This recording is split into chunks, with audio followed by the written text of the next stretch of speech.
ایک تاریخی واقعہ خاندان اور خون کی پہچان کے متعلق ہے۔ سلطان محمود غزنوی کا دربار لگا ہوا تھا۔ دربار میں ہزاروں افراد شریک تھے، جن میں اولیاء، کتب اور ابدال بھی تھے۔ سلطان محمود نے سب کو مخاطب کر کے کہا، کوئی شخص مجھے حضرت خضر علیہ السلام کی زیارت کرا سکتا ہے؟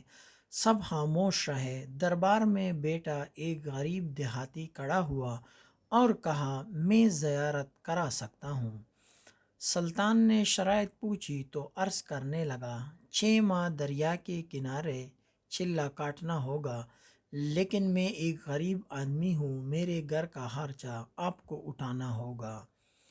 سلطان نے شرط منظور کر لی۔ اس شخص کو چلے کے لیے بیچ دیا گیا اور گھر کا خرچہ بادشاہ کے ذمہ ہو گیا۔ 6 ماہ گزرنے کے بعد سلطان نے اس شخص کو دربار میں حاضر کیا اور پوچھا تو دیہاتی کہنے لگا، حضور کچھ وظائف الٹ ہو گئے، میں لہٰذا 6 ماہ مزید لگیں گے۔ مزید 6 ماہ گزرنے کے بعد سلطان محمود کے دربار میں اس شخص کو دوبارہ پیش کیا گیا تو سلطان نے پوچھا، میرے کام کا کیا ہوا؟ یہ بات سن کے دیہاتی کہنے لگا، بادشاہ سلامت، میں گناہگار، اور کہا، حضرت خضر علیہ السلام، میں نے آپ سے جھوٹ بولا، میرے گھر کا خرچہ پورا نہیں ہو رہا تھا، بچے بھوک سے مر رہے تھے، اس لیے ایسا کرنے پر مجبور ہوا۔ سلطان محمود غزنوی نے اپنے ایک وزیر کو کھڑا کیا اور پوچھا، اس شخص کی سزا کیا ہے؟ وزیر نے کہا، سر، اس شخص نے بادشاہ کے ساتھ جھوٹ بولا ہے، لہٰذا اس کا گلا کاٹ دیا جائے۔ دربار میں ایک نورانی چہرے والے بزرگ بھی تشریف فرما تھے، کہنے لگے، بادشاہ سلامت، اس وزیر نے بالکل ٹھیک کہا۔ بادشاہ نے دوسرے وزیر سے پوچھا، آپ بتاؤ۔ اس نے کہا، سر، اس شخص نے بادشاہ کے ساتھ فراڈ کیا ہے، اس کا گلا کاٹ دیا جائے، بلکہ اس سے کتوں کے آگے ڈالا جائے تاکہ وہ ذلیل ہو کر مرے، اس سے مرنے میں کچھ وقت تو لگے۔ دربار میں بیٹھے اس نورانی شخص نے دوبارہ کہا، بادشاہ سلامت، یہ وزیر بالکل ٹھیک کہہ رہا ہے۔ سلطان محمود غزنوی نے اپنے پیارے غلام ایاز سے پوچھا، تم کیا کہتے ہو؟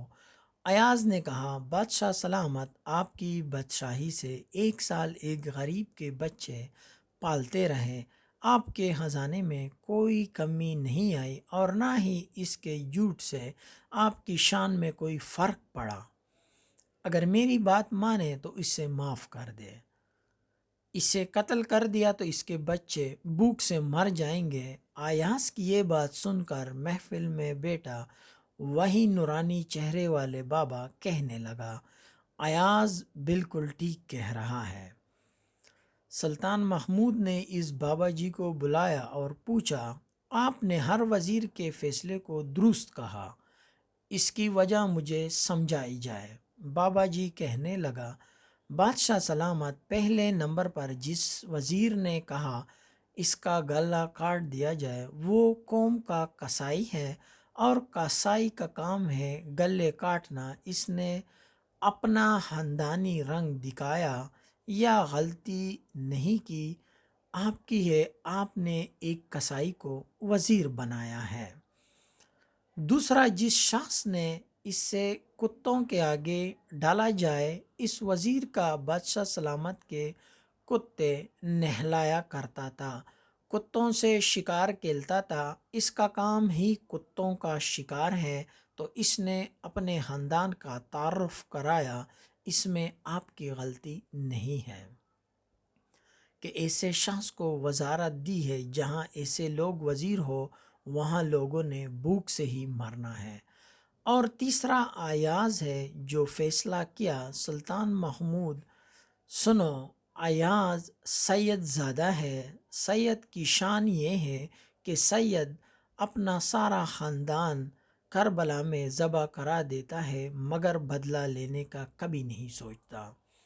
سلطان محمود نے اپنے کرسی سے کھڑے ہو کر اس بوڑھے شخص کو اپنے گلے ملایا اور ایاز کو مخاطب ہو کر کہتا ہے، ایاز تم نے آج تک مجھے کیوں نہیں بتایا کہ تم سید ہو؟